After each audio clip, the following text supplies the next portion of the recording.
he too was poor and lonely, so was meeting at Starbucks and the Bakehouse in Bloomington and all over. And he created a Twitter that would just say, Bakehouse, 9 a.m. And other remote workers and entrepreneurs would meet him there. So we thought that he had a network of at least 6, so we brought him on. We realized our network that we thought was 9 was really more like 4. But we went ahead, signed a lease. We had a startup budget of actually $400 split between 2 of us. We had old furniture from a lot of our members. And now our space is still very humble, but a little bit less so. So we're excited to take part in all of the conversations that we're having today. Our story is a little bit different. I was actually working full-time. I was with Sony for 18 years, and heavy manufacturing was one of our larger employers in the county. And there was 4 of us, David, myself, and 2 others. One of the other founders was also in a manufacturing company at the time. And we were seeing our manufacturing downsize. And as they were downsizing, there was a lot of the upper management that were leaving the community. And they were very highly trained, very skilled, but they were leaving because there was no reason for them to stay and they had to go find work. And so we would all just kind of talk and be like, well, what are we going to do when we were very heavily blue-collar manufacturing. What are we going to do when these companies are downsizing? How are we going to backfill? So that's kind of where the idea of opening an entrepreneurial type of center came to be. Ours was very much bootstrapped like theirs. We started in about a 400 or 500 square foot facility. Again, it was definitely an MVP. All of our furniture was donated from Sony, from their graveyard of furniture, because as they were downsizing, they would just put all the furniture in a room. So I went shopping. It was awesome. And we just bootstrapped, and we were in that location for about 2 years, and the majority of our time was spent, and I think it's been said, throughout the morning, just educating. I mean, people did not understand, our city leaders, who we really needed to get behind it, just didn't understand what co-working was. They didn't see what the benefit was. It wasn't a road or a bridge, so to get them to allocate money to it was really risky for them, because if they got questioned by voters, why are you giving money to this concept that nobody even understands what it is? It could cost them an election. So it is still very much an education process, and you really just have to go forward by doing and let the actions speak for themselves, if you will. That's kind of how we got started. Again, we were in that spot. They were renovating a building downtown, and it's about 2,500 square feet, and it's from here to that back wall from Indiana State University. You could not be closer to the university and not be on campus, so it was super ideal for us to be there. So we locked in that space, and I definitely took a calculated risk and signed a lease, and just made really good friends with the landlord and let the relationship be my deposit, if you will. And we've grown, and again, it's jumping in, and just it got to the point where we can't not do it. And I think Jason Tenenhouse is the one I've heard that from, but you can't not, and that's kind of where we were, and we are a year into it, and it's growing, but it is still a process, and I'm sure some of our challenges will come out in this conversation. Well, good morning, I'm Ted Baker from Muncie. We call it the Innovation Connector, or the IC.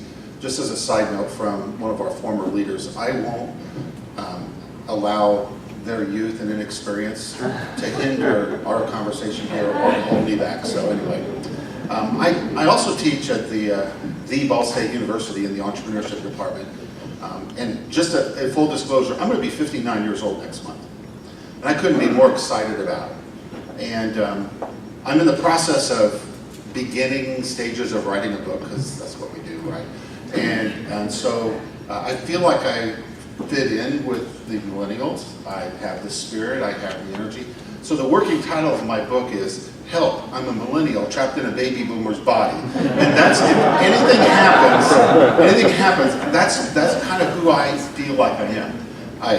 Inside, not outside. But anyway, the story begins 12 years ago when a group of leaders in Muncie, business leaders, mayor, hospital, Ball State University, and different, basically the top employers decided that, hey, if we brought in tech businesses and we started helping them, this was 12 years ago, that maybe we could have something here. Maybe we want to be on the cutting edge of this. About 7 years ago, and through a process of several buildings, 9 years ago they built a brand new building in a tech park here in Indiana. Great facility, beautiful, it's about 16,000 square feet. And they labeled it as an incubator. And I thank God every morning when I wake up. I thank God, first of all, that I'm a man, not a woman. That's my first thought. And then my second one is that they didn't call us the incubator, that we're the innovation. Because incubator, and we've already heard it this morning, things change, you know, incubator to accelerator to co-work and how it works. But anyway, this incubator started, and 7 years ago, they called me in to say, hey, will you help us? With this big facility, we had 2 clients in the building. It was dying. And so I've had a history of, I've done many startups, bought and sold businesses and such, and so I figured now's the time to maybe go do something different. So I sold all my businesses and I invested my time into the Innovation Connector. And the thing about what we do, it's a little different, is because of our incubator background and with co-working coming alongside, we really call ourselves your business, basically your business resource, whatever you need. And so we offer many, many connector services for our clients, both co-working and in our incubator, and that is we provide high-end advising, coaching. We use a process called it's a methodology called the Wendy Kennedy or the WKI methodology. We use the business model canvas every single day with our clients and people that we work with. We give our clients, almost day-to-day services that they need. We provide accounting services for them. And all of this is not to enable them, but it's to empower them. And so we don't do things for long for people like that. So our goal is technology businesses, and it's starting to happen in the last year and a half. Muncie has not necessarily, in the past been a hotbed for technology, but I'll tell you what, it's happening big time now. And so we've got some pretty cool things. We just started what we call the coding connector. We had started the downtown business connector, so we try to rebrand and brand this way. We just received some significant dollars to help us with our coding efforts, and we've done beta tests and things with that. We're really, really, really excited about that. So that's our story, and I'm gonna stick to it. And I'm old enough to get it and to go through some of this stuff myself, but I'm really excited. The reason I teach at Ball State is because these students are just dynamite. They're so excited. And it's so fun to be around their energy and their creativity and such.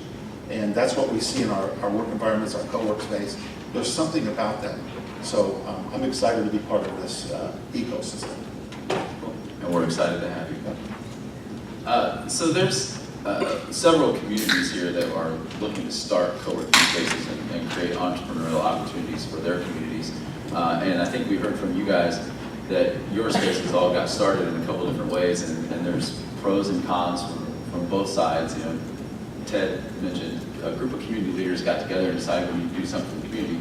Tyler was at the bakehouse with a couple of buddies, and now I have conversations with guys like Tyler all the time who have created this co-work movement in their community, and they're going back now 3 or 4 years later and trying to convince the powers that be that we need some additional resources to push this effort along. So if you guys had to go back in time and do it a different way, would you? So we have the combination of all of that, and I wish I was there from the very beginning. And our building was built for the purpose of what we're doing, so that's one advantage we have. However, even though we had city support, administrations change over the years. And just unfortunately, right now, we don't have city support. And so the city has never provided actual funds for us. Yes, we're glad you're here. And so as administrations change, and really, it's not necessarily political, it's just their focus on what they're looking at and seeing the big picture. So I don't fault that. So what we did, and when I talk about when I started, it was kind of like the rebirth of what we did. I just made relationships with people. I went out and met everybody that I could. We let them know what we could do and how we could help bankers and lawyers and accountants, how we could help them and such, and just collaborated with everybody that we could. I started, I don't know if you say this before or after, but I started telling people how great we were. We didn't have anything. Okay, we were very low on anything that we did, but I just started telling people how great we were and how we're the focus point for entrepreneurship in our community. Well, it started happening. We have an unbelievable relationship with Candy and their group at Ball State, all the way through the university. And so from the president to different vice presidents and such, they are awesome. And so those are connections that we had and collaborations that we really, really felt were vital to us growing and such. I wish I had more space. I think that's a common thing. However, in one way, I'm glad we don't, because we've been pushing out our clients as they get to the point in an incubator, so to say. You want to make sure that your clients don't stay there forever. You want to push them out and be big boys and big girls out in the real world, and that's what we're doing. So it's exciting what's happening, just in Muncie, there's some excitement happening, and I'll tell more about that later. If I could do something differently, which I honestly don't know that I could have done it any differently than I did, and I was basically accused of being on a soapbox, and I call it advocating for something you are passionate about rather than a soapbox.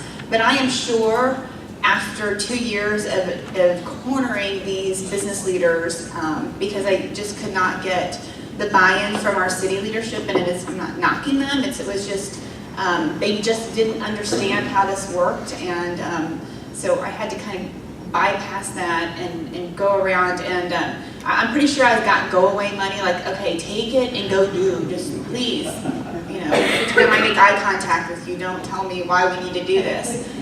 So if I could do it differently, I would certainly love to have the opportunity that some of these communities have been fortunate to get funded municipally, and I know we could be further down the road, and I know we could be doing more, but it just is what it is, and we plug away every day, and actions speak louder than words, so the snowball is building, and we are just doing, and with that comes credibility and buy-in and comfort to then get behind it, creating that crowd. I think someone had showed me a video about how do you start a movement, and it's the second person that gets the movement going. We were always the ones dancing by ourselves, acting crazy, and everybody was like, we were, but we got a couple business leaders behind us, and then that gave confidence to others to get behind. So you just have to find 1 or 2 people to get behind you, and then that raises confidence of others, their network of individuals. But if I had it to do again, and I could, I think definitely it would go quicker if you could get that initial seed money from your city or your county, because it takes a lot of time. It takes the same amount of time to ask for $1,000 as it does to ask for 50 in the same meeting, and one meeting would lead to, like, they were buying in, but they were buying it at $1,000, where, that's 3 meetings, and then they would tell me, well, go talk to, 5 people, so that's now 15 meetings, and I'm getting, $5,000. So my other recommendation is, if you do have to just bootstrap it, ask for more than $1,000. Make for them to write a $1,000 check or $2,500 is really not a lot of difference to them, but it's a huge difference to you, because it builds your pot, and you can actually hit the ground running much quicker than having to spend all of that time, and we are definitely going to be reviewing our sponsorship packages for the next year, because it all hits reset, and then it's a little daunting to think, okay, now I got to go do that again. So if you have any advice for me on how to ask for more money, I am all ears. She's not shy about asking for money. That's a really good question, Jason, and something that I think about a lot. I think the mistake that I made was being less like Shelley, probably in a lot of different ways, but I wasn't as vocal maybe as I could have been about the things that we were doing. I think that I thought that everyone sort of just understood this thing we were working on. And I've since come to realize that even at events like this, where this is what we do, we don't really understand what we're working on, and what is the difference between an incubator and a co-working space. And I have those conversations all the time. I'm not sure that I know. So I think that would have been helpful. I mean, I've been sitting at events with people in our community, and Bloomington has been really, really awesome to us. But and overheard people say, what we really need to connect entrepreneurs in this town is just like co-working space. And I used to take personal offense to that because I devoted a lot of my time and energy to doing just that. But I get it, you know, the people are, it's a journey to understand all of this. I don't think that I would have done it. I think that it was valuable that we bootstrapped as hard as we did. You know, our first standing desk was a desk on cinder blocks. We really had members that were willing to put up with our stuff, and that made for a really gritty, fun group of people, and I think that sort of created a brand that we wouldn't have been able to come up with otherwise. And we set a chore list. We've done a lot, and our members have done a lot to make that community really strong, and so I don't regret that. I probably could have been more vocal.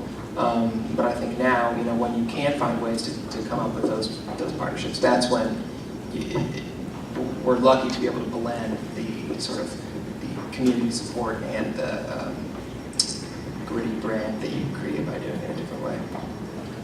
Well, you mentioned strengthening your community within cowork, and what I've seen across the state is strengthening that interior community and that tech or entrepreneurial community helps to get those sponsorship dollars and that elected official support later on. What kinds of things do you guys do to build community in your space? Another good question. We've tried all kinds of stuff. I mean, we try to do. We have a digital community, so we have Facebook groups, and we've tried other platforms. We have it was a weekly, then now a bi-weekly member lunch. We do happy hours. We let members host their own events and then encourage our members to go to those things. We do a lot to try to put our people in the same room, but honestly, I think that the most important thing that we've done is just listen to our members and just take the time to get to know them, what they're working on, and you know, if they're hosting a thing, or if they're doing stand-up, or if they're doing whatever, go to that thing, try to bring through your coworkers, say, you know, when you find out that person's looking for a job, connect that person. You know, it's gotten harder as we've gotten bigger because a lot of that goes through me and the other, you know, our older members. But I think that has been really, really important because people come into the space, they see 3 people that they know, and they instantly feel more comfortable. And then they're more likely to talk to other people and sort of offer that same service as people come in. So, like I said, I do some of that, but our earlier members have been really awesome about that too. And so I think listening and just doing everything you can to connect people, the ripple effect is pretty tremendous, and it's been more powerful, I think, than all of our events combined. But you guys don't have a dedicated paid community manager at your space, unlike something that they would have there. So it makes it more difficult for you because you have work to do, and you have to answer questions as people come in. And it's been tough for me personally, just because there are 2 owners of the space, and we both have full-time jobs. We just hired a facilities coordinator who's awesome and helps us get fruit water and all the fun stuff like that. But I do think that something that's been valuable, and a lot of people touched on this earlier, is that we were entrepreneurs, you know, at least in that space, and we were freelancers, and so we could connect with people that came in, and we really did understand their needs because they were this, you know, it's why we were here. So that's been both good and bad, but I think it is really important to have someone that's the face of your organization that really can connect with the people that are most likely to show up at it. Community. So the community, we have spent a lot of time, again, I'm going to say it over and over, educating people on what we're doing. So we really need to forward or look into our membership and looking for the rest of the year. We're going to do like a Halloween party. We're going to do a Thanksgiving carry-in. We're going to do a Christmas party because those are entrepreneurs that, you know, they don't get invited to the corporate Christmas party, so that's going to be their party. So we're going to be doing some things like that, but we do host monthly Verge events. We have been plugging into the Startup Ladies, their study halls, and we stream them into Terre Haute. But we definitely are here to get some ideas on how to build that community. So much of our effort has been trying to keep the doors open, quite frankly, with membership, because we don't have that scene. I mean, we have to sell memberships and we have to get corporate sponsorship. So a lot of my time as the ED is spent externally trying to, again, educate and recruit members and get sponsors and fill office space. So we really just need to do a little bit better job of building our member community and bringing together members and sponsors, because those two, I think, are going to be where it clicks, where a lot of our sponsors are looking for some of those members to do some contract work to help them attract talent and make that connection, which is really kind of our purpose of being there. How do you currently do that, connect client, companies, tenants, and sponsors? What sort of engagements do those folks have? Personal, like we will literally just say you need to talk to. Take people from Yeah, one place like to we another. literally bring them together. Yeah. It's not in a group setting like we really want it to be. We both have external and internal ways that we develop community within our place. First of all, internal, one of the biggest things we did, it cost like $300, that was we bought a popcorn machine, a bigger popcorn machine. And we'll just make popcorn. My administrative assistant will just start popping popcorn in the afternoon and not say anything. You don't have to say anything. The smell waffles throughout the whole place. And people you didn't even know were in existence in your building, they come out, you know. And anyway, so of course, coffee all day. We have a very welcoming kitchen area. And so we create collisions, so to say, in those spaces. We have, again, we support our clients when they have an event. We have space for that. Beer is also something that has been a connection, like in evening outings and such. That's amazing what that can do, and you connect with your local breweries and such. We also, one of the cool things that we started, this will be our third year, it's called the Big Idea Pitch competition. And all we have done is gone through a thing where if you have an idea, share it. We didn't know what existed in Muncie. Unlike Fisher's, where they just, and the analogy is that they just went out and picked up fruit off the ground. Oh, this is tech, look at this. And they're low-hanging fruit everywhere. And next thing you know, they have 400 members, and they didn't even reach up into the tree to get it, which is really cool. Keep looking at me, I'm not from here. They have, but no, I celebrate that because they did a great job of developing with them. In Muncie, we had to go out and buy the land and till the soil, plant the seed, water it. Hopefully something grew. When it grew, we hoped it produced fruit. And hopefully when that fruit came about, it was good. And so now we're starting to see that fruit come along. And so we're trying to flesh out some ideas. And so it's really a simple thing. But it's turned out to be a really, really big event in our center and in the community. And so I've raised a lot of money as sponsorships for this event. And it gets radio plays, paper play. I mean, Ball State's got it all over. And really, really a cool event. And our winners, we have 5 finalists that will go then to what we started last year to continue this outside is the Excellence in Innovation Awards, essentially the Innovation Connector. And so you were there last year, right? We celebrate innovators in our community. And really, it's just a way to let people know, here's what we do. And it's kind of fun. But the 5 finalists present at that event. And all of them win something from $5,000 to $1,000. And the coolest part of this is that the first year we did this, all 3 businesses that were winners in this are all in business today. And so this stuff is real. And the side note is we provide tons of services with them. We have attorneys that come in and give many hours of service, accountants, branding people, marketing people, so it's just not us. So that's really cool. One thing that really turned our center around, and we did this, is we just hosted a series of lunch and learns. Hate that phrase, but anyway, but really we did. We just asked people to come in, and we asked them to, come here, let us tell you a little bit about what we do. I didn't ask for anything. I just let them know what we did. And what we did is we brought in bankers, we brought in lawyers, we brought in, and just different groups. It's like Old Home Week, 1 hour, 11:30 to 12:30. We provided a nice plated lunch, and from there, the only thing that my ask was, if you need our help, if someone comes to you and you're a banker and they say, I want to borrow money, but they have no idea what they need, send them to us. And we'll filter that through the resources that we have. By the way, we do have the Indiana Small Business Development Center within the 4 walls of our building too, as an extra resource. So, there's so many things that you can do to connect. And the fun part is, most of the ideas come from the members themselves. And that's where you have to be able to, Tyler, you said that you have to listen. And so we had one guy just said, I don't know many people here, so he sent out a note on our system that said, anybody want to go to lunch on Thursday, meet me in the lobby, and like 12 people met. And that's now become an ongoing weekly thing, that if you can go, you go. Which is just kind of, he started it, we did it, so. I think, and to play on that, we just had a member who works for a big company that works out of launch, and he is, his field is big data, and that is a buzzword. The universities have come over and expressed interest in connecting with people. We have the 181st Airborne Unit who flies drones, and they are just constantly pulling down images, so they have all this big data too. So this member was asking, is there anyone else interested in this? And he is going to drive a big data meetup because he knows about it, he can plant the questions, he can lead a discussion.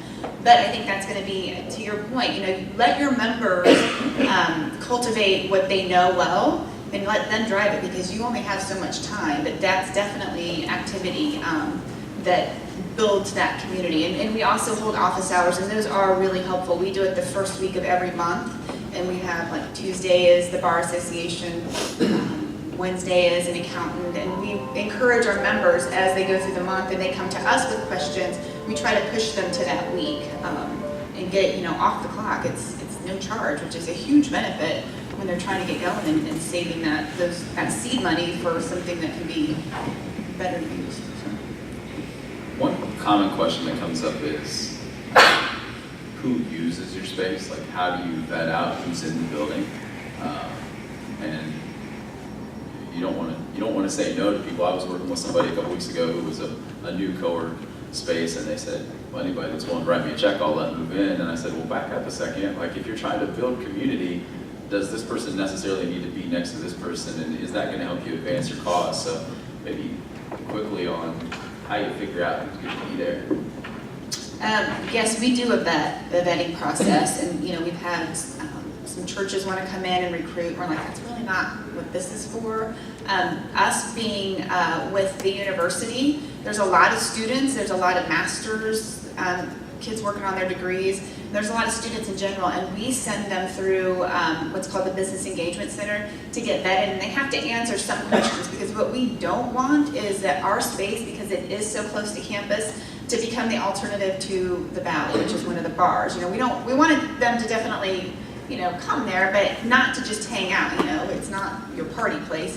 And kids do come there. They check in, and we'll see them checking in at 10 o'clock at night, and they're leaving at 1 in the morning, and they're doing things. And we have, one of our successes is we have a food truck that launched out of there, and it's college kids, and they're working their tables off because they're athletes, they're going to school, and they kind of got this idea for a food truck, and our community was so hungry for one of those that they put so much wind behind their sails that almost they could not do it. So they are, they're going to practices, they're going to class, and then they are going back to practice, because a lot of them have 2-a-days, and then they're going and opening this food truck, and they're starting 11 to 1 in the morning and then getting 2 hours of sleep and doing it all over. So I'm not sure they realized what they signed up for, but there was no turning back once that thing got some play on it. So we definitely want kids in there who are working on something or want to work with someone, and it's not to just be their hangout. And then we have freelancers, and we also have a number of people who work for large companies that were tired of working in isolation that have come out and joined to have kind of a community to work within. And they're great because they're contacts back into these huge companies that are a great resource for who knows what. I know there's a couple people that have gotten some freelance work from those bigger companies. So You guys have a question?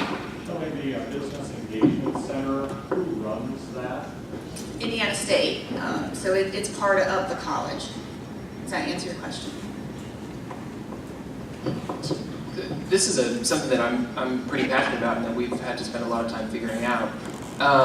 We have a vetting process that we sort of keep in our back pocket that we've had to use a couple times. But we're intentionally an inclusive space. Entrepreneurship is my passion, and because it's co-working and because of sort of the brand we've created, and many of our co-workers are entrepreneurs. But we don't require that.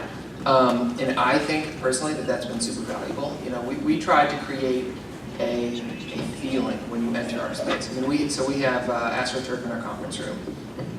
not everybody is okay with AstroTurf in our conference room. But the people that are usually the kinds of people that we want to build our community around. And I've had conversations with all kinds of people about like, oh yeah, well you don't want insurance people, and you don't want like salespeople, and I totally understand that. But again, we have an insurance agent who is now thinking about starting a business renting like 3-wheel electric cars. He's absolutely crazy, but it's awesome. He's an innovator. And so he is totally welcome in our space. We have a Mary Kay woman who works out of our space, and I've told that to some people, and they're like, ugh. But she's an innovator too. She's super passionate about making Mary Kay something that's accessible to young people. And she's got a pink Cadillac. She's done all kinds of really cool stuff. She's an innovator too. So those people in our space are welcome. And because we have such a diverse collection of people and not everyone is an entrepreneur, we have an ecosystem that I think is unique to a lot of, I think it's unique. Because as an entrepreneur, and the entrepreneurs that come and speak to us, they want entrepreneurial peers. And you want to talk about fundraising, you want to talk about the problems that people starting businesses have, but you also want to know like who should sell your house and where should your kids go to school. And like, who did your logo? And there's all kinds of stuff beyond just the problems that like same-stage entrepreneurs face. And by having a diverse ecosystem of people that are trying to do good things in whatever industry it is, we've been able to create all kinds of really, really cool sort of non-traditional connections. When I came to the Innovation Connector, realizing that it, hi Jennifer, fellow Muncie, so that's good. When I came there, the culture was not positive. To be honest, when I walked into the kitchen area for the first time, there were signs all over the kitchen that said, tenants, if you make a mess, clean it up, or you will be fined. Tenants, clean out the refrigerator. Tenants, wipe up the sink, all over. And so what it shouted to me was, no, you're not welcome. So I did what I did. I just went over to wherever sign I put it down and someone said, well, what are you going to do? And I said, well, you know what, I think everybody in here are adults. If we have a problem, I'll take care of it. We've really not had a problem at all since that time. And so we've had to kind of change the environment a little bit and bring a better, as Governor Daniels always used to say, a better sandbox to play in. I'm one of these people who don't believe that you can create culture, but we can build a system around so culture can happen. And it's our job to listen to what the culture is saying so that we can expand that culture and allow that to happen. And so we want to be and that node mentality was, there's only one type of client, and this is the only thing any person could be in there, is just that. And we became more inclusive, a lot more inclusive. And because how are we defining entrepreneurship and innovation? Usually by name, that means we don't know all of what's there. And so we've allowed a lot of things to happen. Now, we don't allow basically retail sales, like set up a little store in our place and such like that. But just recently, we brought in a lawyer who's venturing out from being with a law firm for 17 years, and she wanted to start her own firm. And I've known her for a long time. She actually helped me start S Corporation one time in one business that I started. And so we brought her in, and where the coolest things happen. Yes? Real quickly, kid, you all keep saying we, and I bet the we looks a whole lot different in the decision-making process. Okay. Who's the we? If you probably have a corporate kind of board, you probably don't. What's the we? Because I think if this is about starting these things, Good. how do we start them? Who's the we? Well, let me finish the story about Leslie. So anyway, she came in, and people from our center started going to her. People started looking to her, and she gained some clients. I've had a few questions along the way with a client, and Leslie feels free. She comes in, and she's received, like we have a logo design and web-based company in our web development company. They helped her get set up. So there's been some really, really neat connections that have happened. And she said, I didn't know being a lawyer could be so much fun. So anyway, we in my case would be basically our team. Just have 2 other staff members and myself. And our board is relatively the same type of board that we started with. Very non-engaged, mostly just oversight and governance and making sure that we follow through with what we're supposed to do and do it legally and morally. What's the legal structure there? We are a 501(c) company. Okay, so that's not a problem. Yeah, so we're not for profit. And so we have the board who leads us and such, but that's very, very non-engaged board.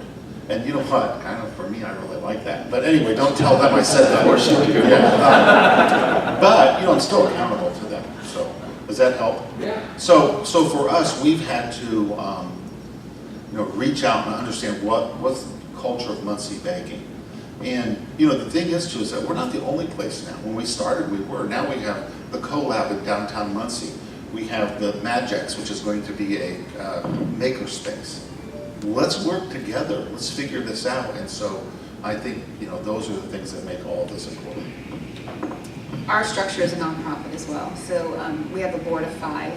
And I will tell you, when we started and people started realizing this might have some play, we were getting approached to bring it under an existing board of 40 people, and don't do it because in all honesty, when you talk about how we got going, we went to a local entity which we were looking for some partnership with, and they said it wasn't, and this is again, 4 years ago and things have changed, but they really wouldn't get behind us because they didn't feel like it was legitimate economic development.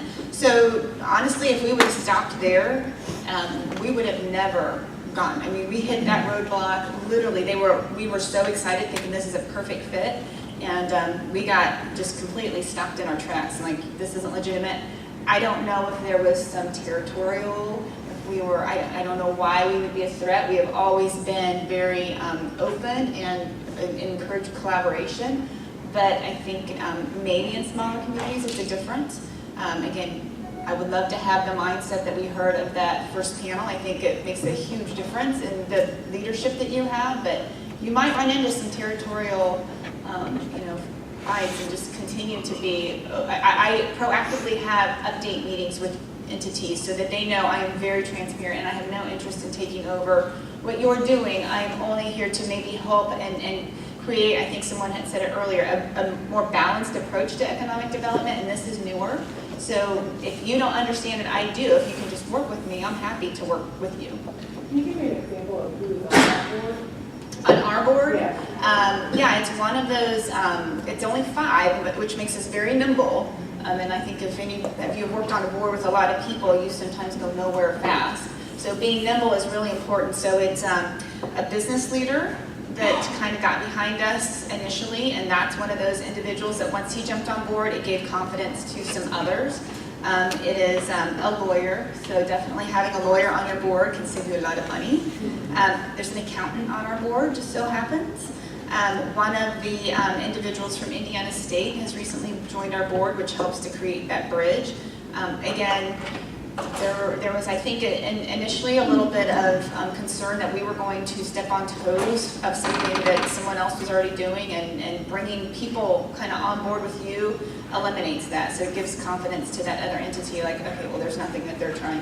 We have a person that can report back, and it's all positive. And then it's the 4 founders that kind of got it going. So it's pretty small, and we're pretty nimble. So we tell people we're not a nonprofit, we're a no-profit. But we're a traditional LLC. So we, as myself and my business partner Forrest,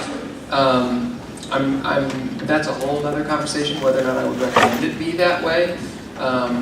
We did that because we could never decide what we wanted to be next week.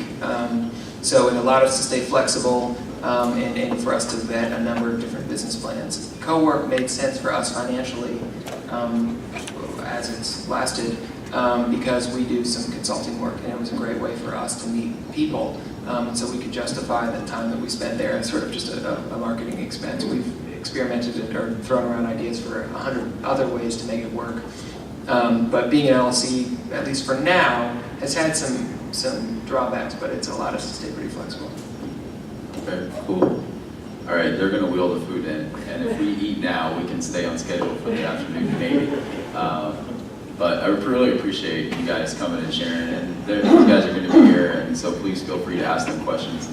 Connect with them on Twitter and Facebook and on their websites and stuff, because they're very valuable resources for the state of Indiana, and I would recommend it.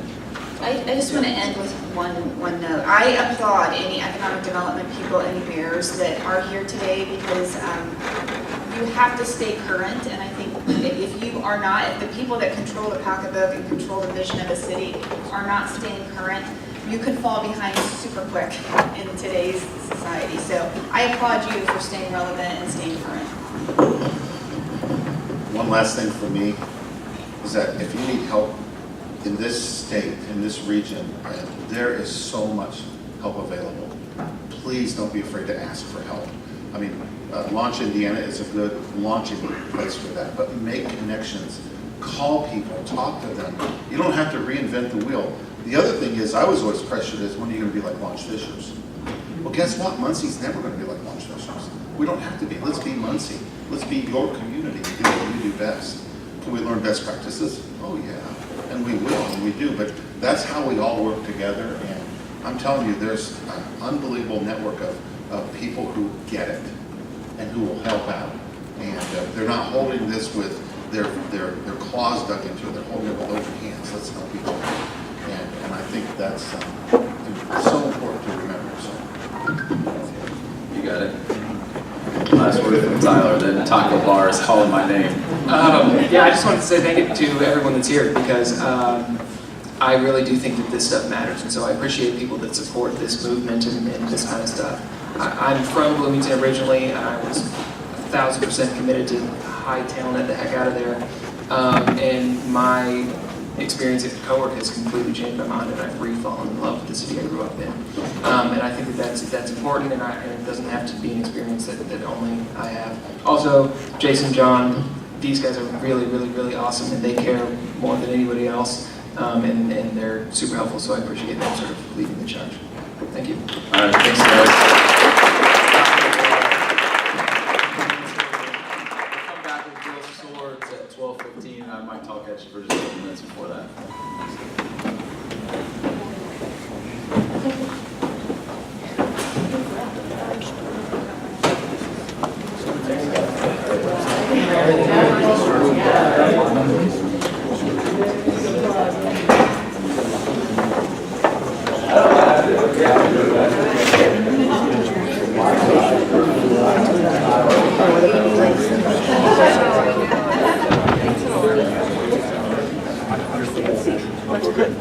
Here, will you move with beverages?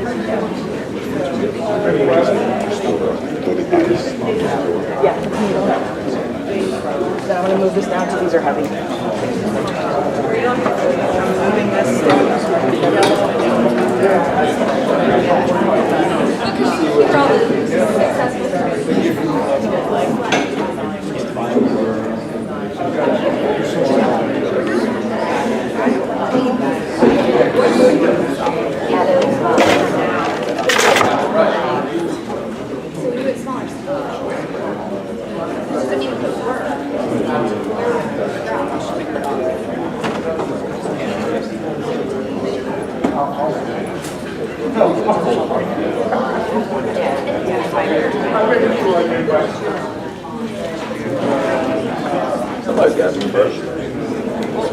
Not set up yet, bro.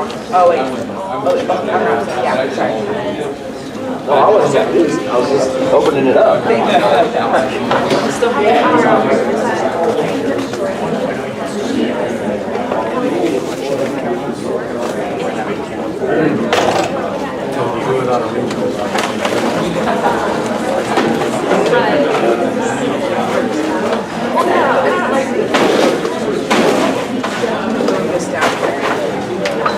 Right behind you, Jason.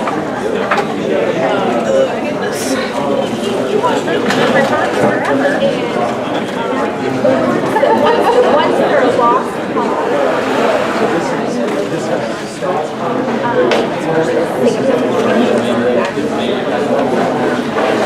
Thank you.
probably will, it's a smaller town. Like I said, I may not be on a card or anything like that, or write something